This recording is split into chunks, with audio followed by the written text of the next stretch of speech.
Okay, ramblers, let's get rambling. Harvey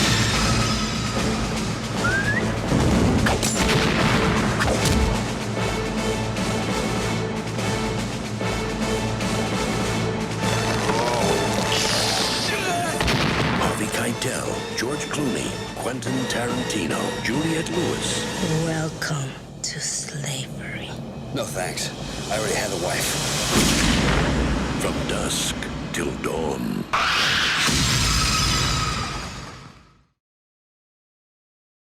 And today we have From Dusk Till Dawn. Since this whole quarantine thing doesn't seem to be showing any signs of slowing, and I've already knocked out a couple of the ones that were on my list of requested reviews, I figured, you know what? Let's get to a movie that is a guilty pleasure. I always enjoy, and I've seen so many times that I can review it like the back of my hand. Alright, now I'm going to warn you going into this a couple of things. One, I'm incredibly biased. Because if you don't know me, I do love this movie. And two, important thing to note is that if you have not seen this movie, I'm going to give a general vague review and then go into spoilers. Well, not a spoiler review, but a review that kind of hints towards some things. But I always recommend, most people haven't heard about this until I bring it up, because most people that I meet aren't like as nerdy as I am about this type of shit. So if you haven't seen From Dusk Till Dawn, go watch it. I mean, you could love it, you could hate it, but look, seeing it blind is the best way to see this movie. General review. From Dusk Till Dawn came out in 1996, the year of my birth, no less. And it stars George Clooney in his, heyday, or pretty close to the heyday, and Quentin Tarantino himself in the secondary protagonist acting role. And it is directed by Robert Rodriguez, who, look, Robert Rodriguez, you either hate him or you love him. He's got such stuff, and the old Grindhouse double feature with Death Proof by Tarantino, but also Planet Terror. This film, how best to describe it? It is the best of both worlds, with both Tarantino in his writing and Robert Rodriguez in his directing. From the first time that I saw this to the dozens of times that I've watched it afterwards, I absolutely have always just loved this film. Because you can tell both of these creators, these directors, shine through. And I best break it down. The first half of the movie, straight up a Tarantino flick. Last half of the movie, straight up a Robert Rodriguez flick. And again, it definitely shows. To give a vague review, if you don't like Tarantino's work, if you don't like blood, gore, Profanity. if you don't like any of that, or like the usual Tarantino content or anything like that, you're probably going to hate this movie. Not going to lie. I'm not going to be a fan. However, if you do love all that, if you love Tarantino movies, or if you like the few that you've seen, or you like, some of Robert Rodriguez's work, but you never heard about this when it got around to it, boy, do I recommend it. But it's hit or miss with people. I'm not going to lie. Is it truly an Oscar-winning movie? No, but like I said, it's guilty pleasure of mine, one of my favorites, and I love everything about it. So, again, I'm biased, but let's get into it. There might be some statements in here that will kind of allude to certain parts of the plot, but I'm just going to say this.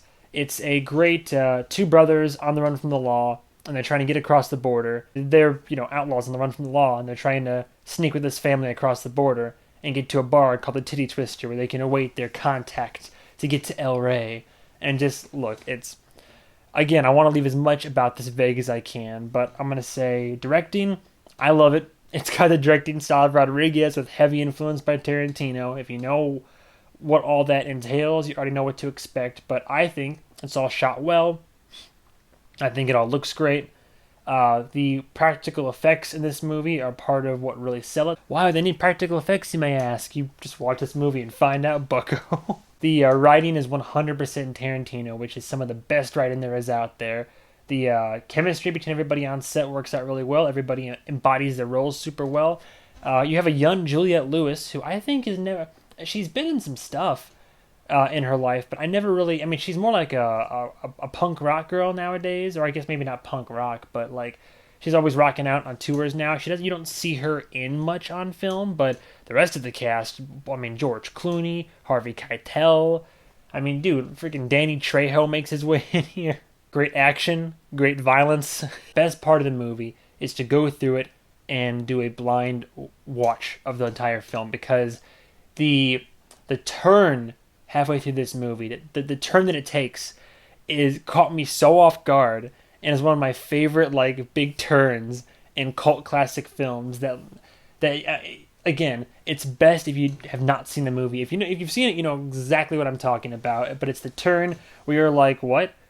Oh, what? Okay, all right, we're in this room now, and that. Yeah, that's the best way to describe it without giving anything away. Just so quotable. So quotable. This movie is so freaking quippy. And it's so, like, visually memorable. There's so many scenes in this movie that, to this day, the creativity in them and the just the cult classic nature of it all just sticks with me. And it's, I mean, to this day, like, I didn't see this until, for the first time, like, until, I mean, it was years and years before now, but years even longer so until after it came out. But I mean, I don't know what else to really say about it. Like, I don't really have, again, incredibly biased, but I don't have many detractions for this film. I don't have any complaints when I saw it. I loved it. I loved the acting. I loved the way it was filmed, the way it was shot, how it just felt like a grindhouse flick in a way, but it was still all just executed so well. There was so much effort that went into this movie, so many effects that went into this movie, and it all just works for me. This is a movie that if you want to get to my heart, then you would get me something that's like from this movie. And that's all I'm going to say on the matter. Look, bottom line is, From Dusk Till Dawn is a movie that I've been watching for years upon years upon years, and I love it. Huge fan. I'm so glad that I discovered it when I did. I'm just going to cut right to the chase. My personal biased review is I give From Dusk Till Dawn a very solid 5 out of 5. I mean, what else was I going to give it? Yeah, if you really want to analyze it, and I'm sure if you go on to Rotten Tomatoes, they'll have something to say about it. That actually, I'm curious. What does Rotten Tomatoes say? Well, so it's not rotten. It's not rotten exactly. Audiences definitely are fond, but yeah, there's mixed reviews for sure. Goes back and forth, but yeah. So that's all there is to it. My personal review is that, and with this movie, you either love it or hate it. I think your general movie-going public probably might not be a fan of this one, but people like me who like Tarantino, like Robert Rodriguez, like that type of like grindhouse feel to your film sometimes, or just it's almost hard to put into words. But look, this is a movie that I definitely recommend to people, even if they don't end up liking it. I just love watching this movie. It's one of those. So yeah. There you go. That's my review From Dusk Till Dawn. I try to keep it as vague as possible while still giving some like detail into how it all goes, but it's basically just a big crime thriller, dark comedy, horror. Like, it's just a little bit of all the genres. You got everything except for your romance, just about, I guess. Sure. I mean, dude, Selma Hayek is in this, and I mean, oh my god. I mean, can't say the word romance without Selma Hayek, or vice versa. Anyway. That's about all the time I have for today. But again, that's just a very short, quick review of From Dusk Till Dawn. If you disagree, comment below. If you have any movies you want me to personally review, by all means, also comment below. But yeah, while this quarantine is still going on, I'm kind of just deciding to randomly pick out some films from... well, I got a couple behind me I can choose from. So I'm just going to be going through some films that I either have loved for a while or movies that I've watched from a while ago, but I'm pretty sure there are going to be a lot of positive reviews, though I'll try to pick up some... I've been contemplating doing some ones that are on Netflix now that I haven't streamed yet, so it'd still be something new to talk about, but we'll see.